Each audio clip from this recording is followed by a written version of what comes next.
नमस्कार। आइए सुनते हैं कहानी नई रोशनी, जिसे लिखा है रविंद्रनाथ टैगोर जी ने। बाबू अनाथ बंधु बीए में पढ़ते थे, परंतु कई वर्षों से निरंतर फेल हो रहे थे। उनके संबंधियों का विचार था कि वह इस वर्ष अवश्य उत्तीर्ण हो जाएंगे, पर इस वर्ष उन्होंने परीक्षा देना ही उचित न समझा। इसी वर्ष बाबू अनाथ बंधु का विवाह हुआ था। भगवान की कृपा से वधू सुंदर सदचरित्रा मिली थी। उसका नाम विंध्यवासिनी था, किंतु अनाथ बाबू को इस हिंदुस्तानी नाम से घृणा थी।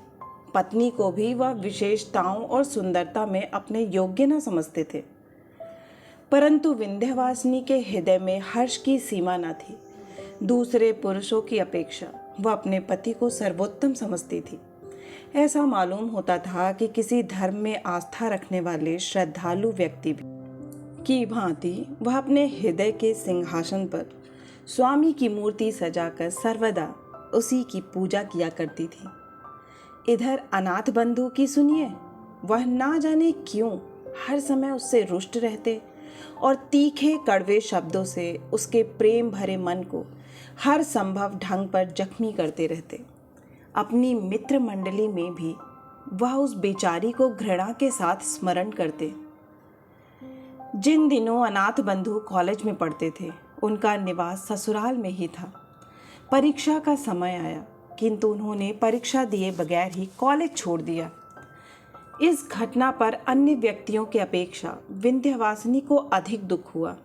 रात के समय उसने विनम्रता के साथ कहना आरंभ किया, प्राणनाथ, आपने पढ़ना क्यों छोड़ दिया? थोड़े दिनों का कष्ट सह लेना कोई कठिन बात ना थी। पढ़ना लिखना कोई बुरी बात तो नहीं है। पत्नी की इतनी बात सुनकर अनाथ बंधु के मिजाज का पारा 120 डिग्री तक पहुंच गया। बिगड़ कर कहने लगे, पढ़ने लिखने से क्या मनुष्य के 4 हाथ पांव हो जाते हैं? जो व्यक्ति पढ़ लिख कर अपना स्वास्थ्य खो बैठते हैं, उनकी दशा अंत में बहुत बुरी होती है।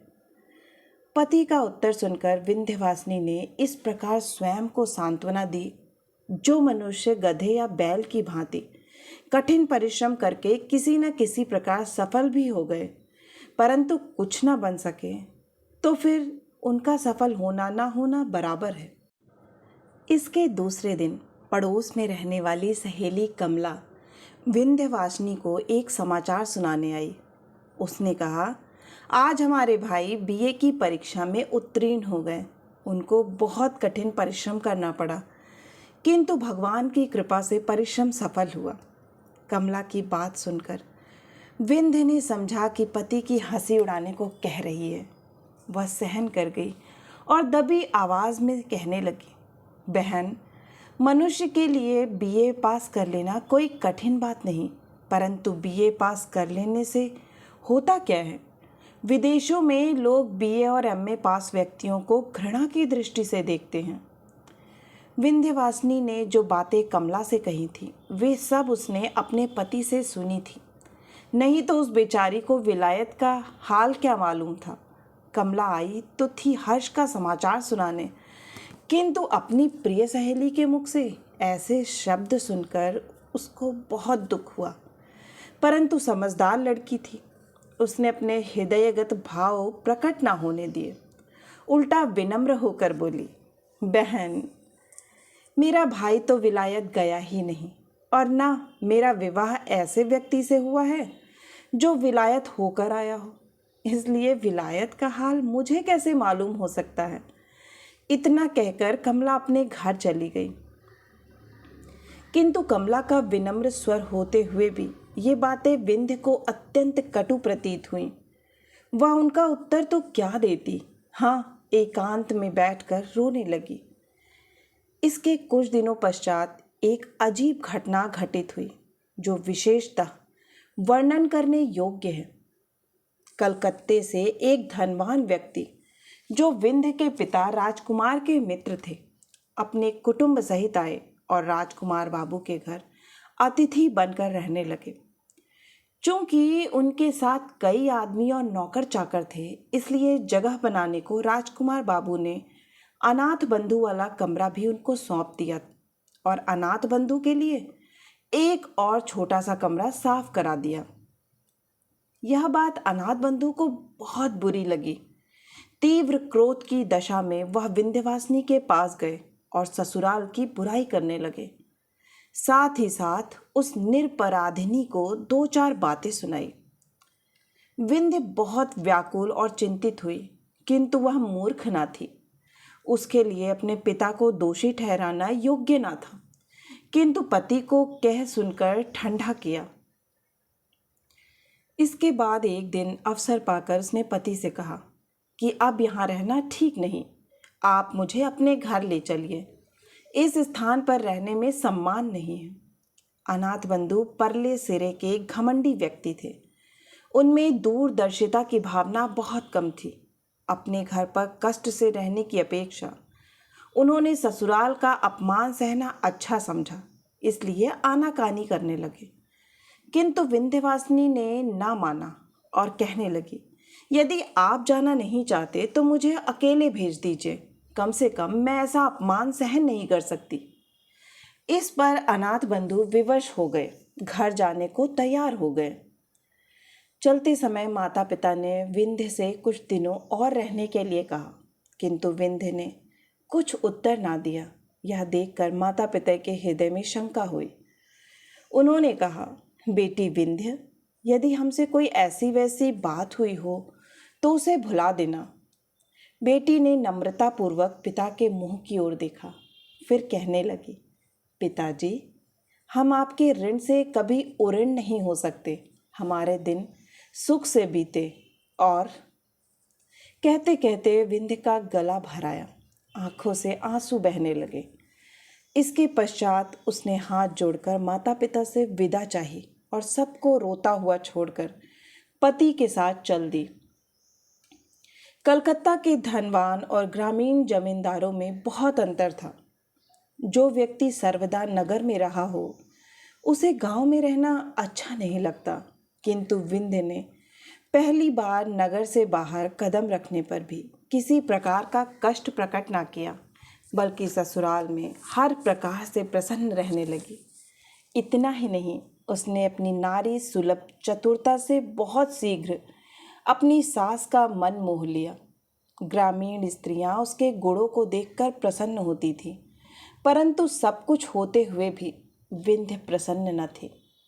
अनाथ बंधु के 3 भाई और थे, 2 छोटे, 1 बड़ा। बड़े भाई परदेश में 50 रुपए के नौकर थे। इससे अनाथ बंधु के घर बार का खर्च चलता था। छोटे भाई अभी स्कूल में पढ़ते थे। बड़े भाई की पत्नी श्यामा को इस बात का घमंड था कि उसके पति की कमाई से सबको रोटी मिलती है, इसलिए वह घर के कामकाज को हाथ तक ना लगाती थी। इसके कुछ दिनों पश्चात बड़े भाई छुट्टी लेकर घर आए। रात को श्यामा ने पति से भाई और फौजाई की शिकायत की।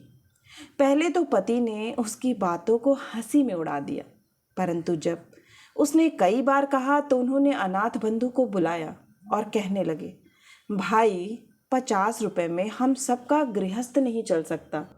अब तुमको भी नौकरी की चिंता करनी चाहिए। यह शब्द उन्होंने बड़े प्यार से कहे थे, परंतु अनाथ बंधु बिगड़ कर बोले, भाई साहब, 2 मुट्ठी भर अन्न के लिए आप इतने रुष्ट होते हैं।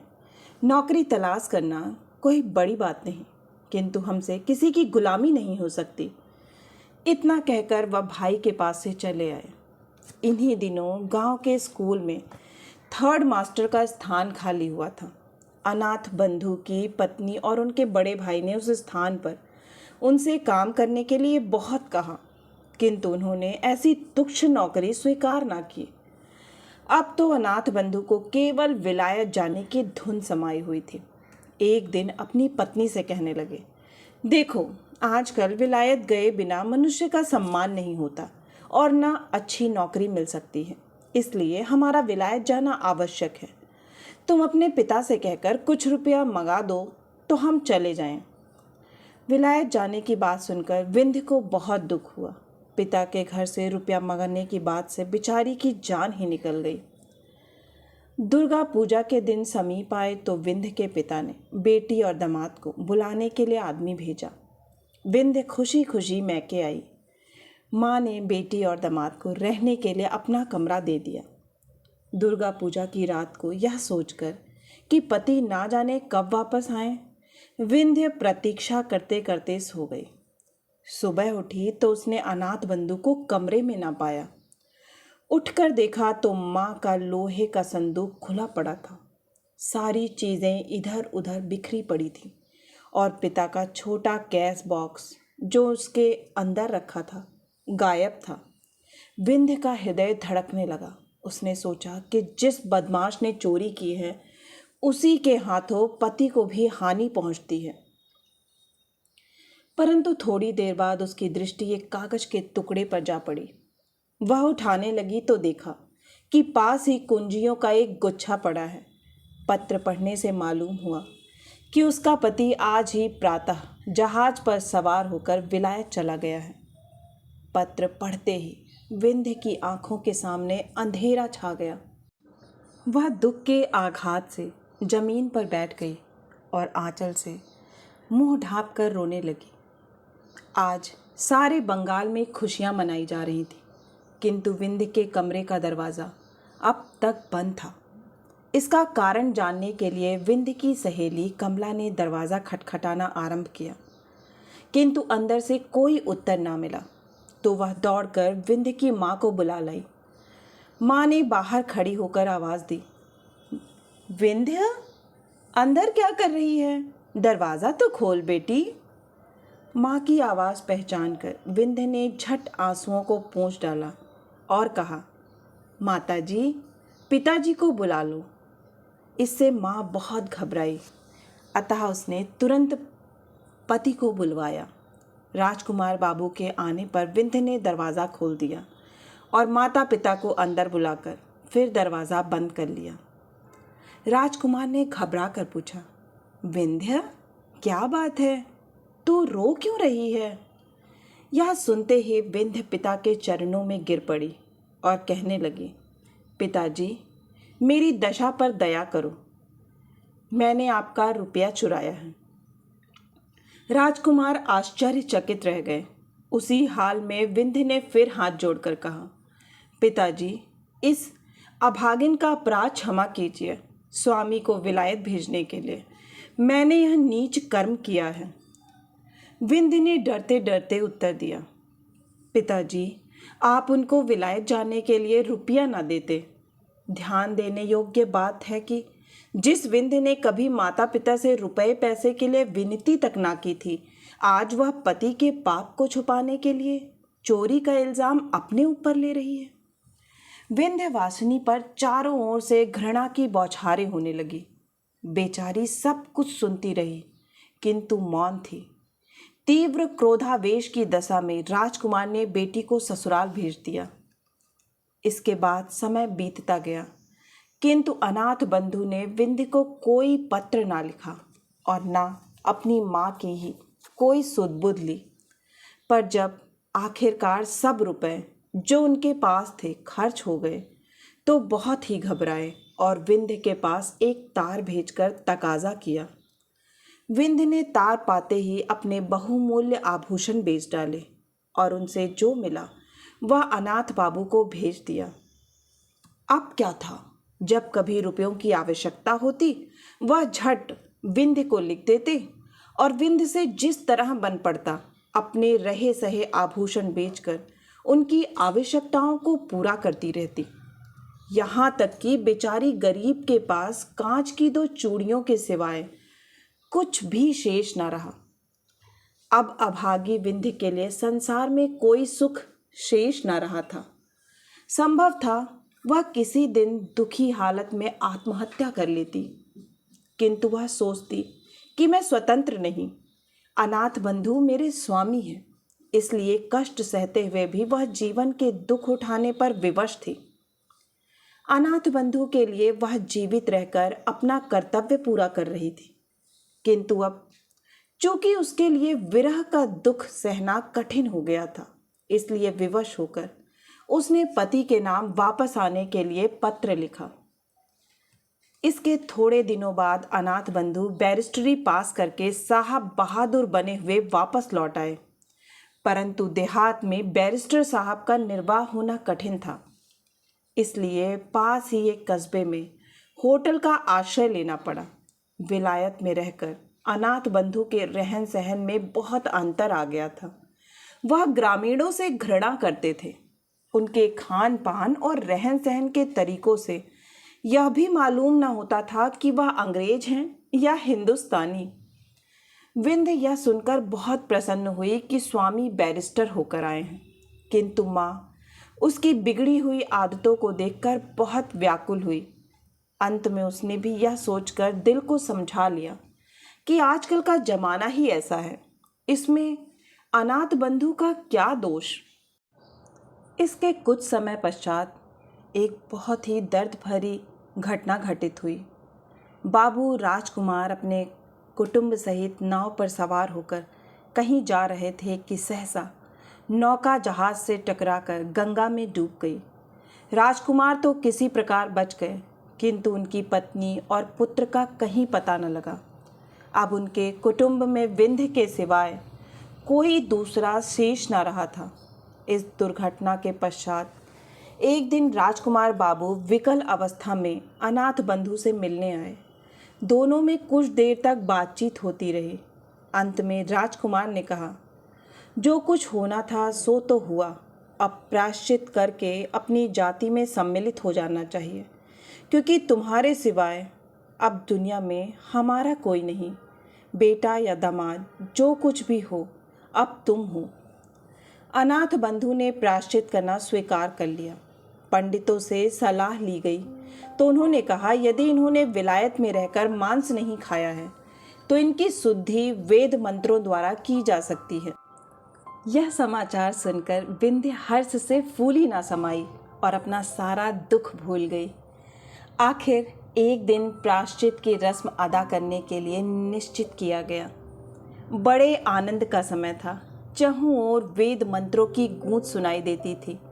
प्रायश्चित के पश्चात ब्राह्मणों को भोजन कराया गया और इसके परिणाम स्वरूप बाबू अनाथ बंधु नए सिरे से बिरादरी में सम्मिलित कर लिए गए।